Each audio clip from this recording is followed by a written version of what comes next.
জাতীয় নাগরিক পার্টির দক্ষিণাঞ্চলের মুখ্য সমন্বয়ক হাসনাত আবদুল্লাহর গাড়িতে অতর্কিত হামলা চালায় একদল সন্ত্রাসী। এই তথ্য নিশ্চিত করেন এনসিপির আরেক নেতা আব্দুল হান্নান মাসুদ।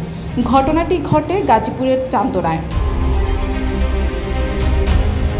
রোববার সন্ধ্যায় নিজের ফেসবুক আইডিতে দেয়া এক পোস্টে এই তথ্য জানান তিনি।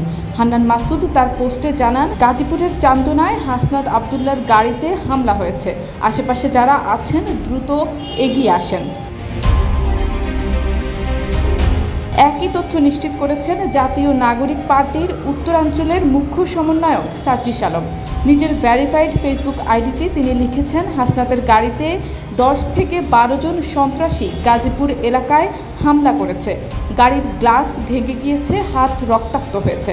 আশেপাশে যারা আছেন হাসনাতকে প্রোটেক্ট করুন।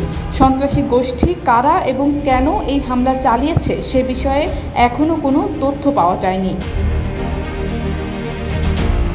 শারমিন নিশু, ঢাকা পোস্ট।